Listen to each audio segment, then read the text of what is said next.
Guys, bibili tayo ng AMD naman. Sige. 2400G Ryzen series dahil gamitin natin ng Team Elite RAM. Yan yung board. Hindi ko naman nakapunod yung mga Nature 03 in play. Signature na lang mo siya. Alright. Before and after. So, in play. Live. Parang ano Sunday ngayon eh. Sunday music tayo eh. Bago piyas yan. Nalalaad.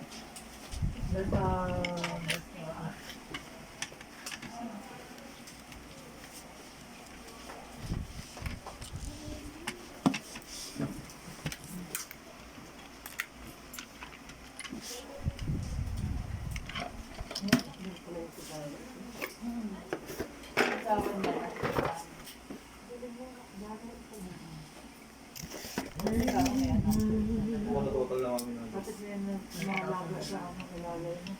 Lalaki, anak mo. Tama talaga. Pero nag-asawa kasi. Hindi pa. Nag-games din. Pinapadala sila na ngayon mo. Oo. Pero hindi sila kasalo. Hindi ko lang alam. Ang galing mo. Nagbilang pala yung sumagi. Pinagbilang pala yung Antayin nyo na lang, sir, ma'am. Ano?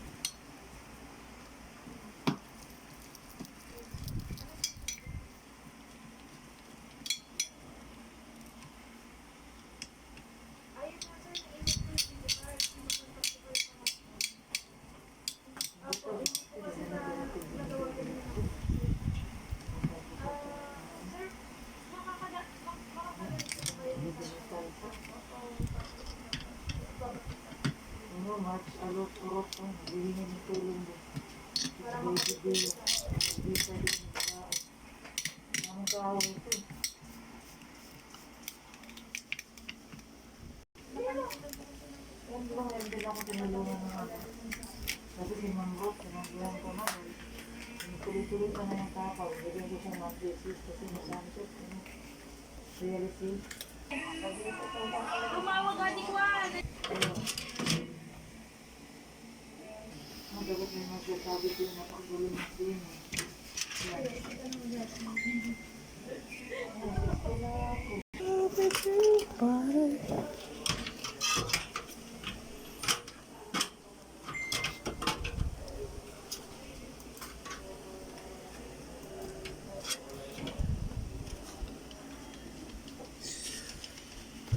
Then screw na natin dito. Here.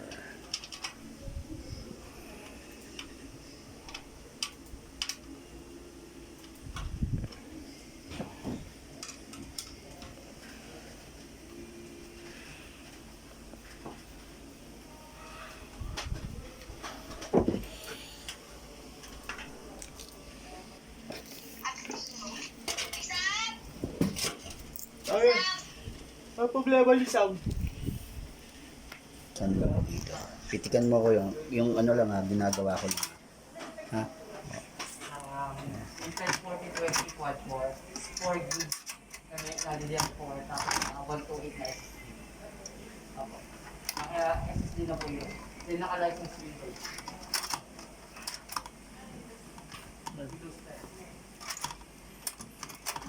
Pala ko yan. Ano pilit niyan? Yes. Ano pilit? Yes, yan.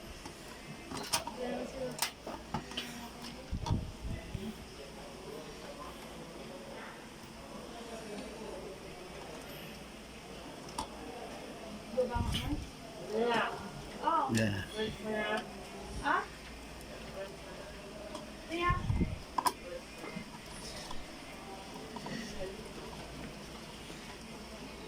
Saklang po yung screw.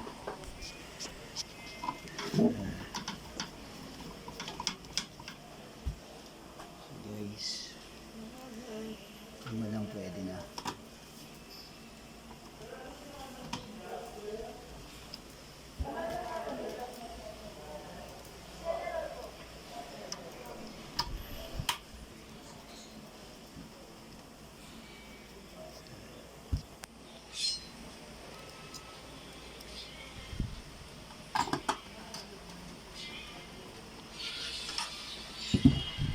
Then 24 pins. Then yung 4 pins, ito na, kabit na. Dual stick RAM. Okay. Kung makukuha na yung tao, yung kamay lang. Ha? Makukuha na yung dito sa angle na yan.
Tuloy.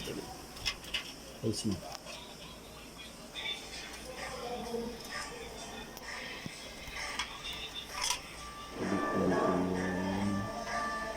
Tuloy ko yung audio.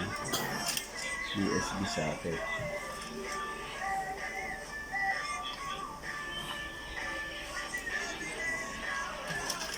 Front panel.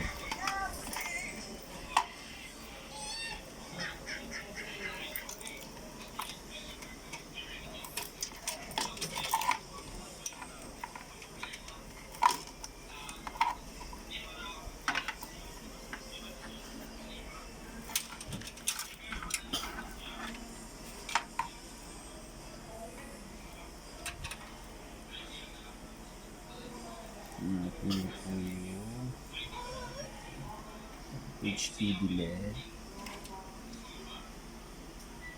Yan, here yung socket mo. Ang baba. Positive, negative. Power LED LED.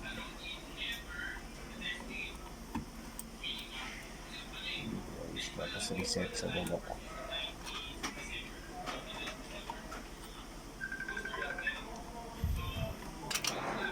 Then yung power on. Power switch. Sa taas. USB 3.0.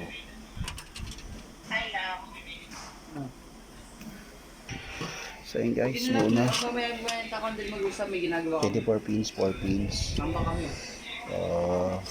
Tamba ko, ang dami na. Pan. Dalawang intake, isang exhaust. Then kakabit na natin yung in-play controller. RGB controller. So pwede siyang ilagay dito sa gilid ng yan, supply. Kuhanin na lang ng paraan. Twist. Then pwede niya yung power source niya sa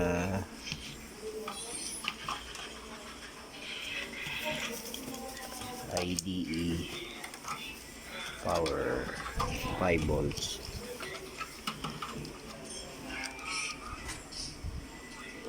I think plug. So, yata ito. So, yun guys, nakabit na natin. SATA na lang. SATA cable. Okay. So, medyo pabilis na yung guys, tapos na.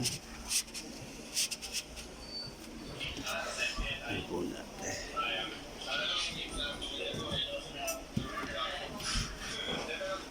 Guys, check natin kung tama yung kabit natin ng mga pan. So, SATA power USB 3.0. Check natin. And power on. Yun. Okay. So, tama naman yung kabit natin ng mga pan. Controller. Red. Okay. Green. Blue. Yellow. White. And auto RGB.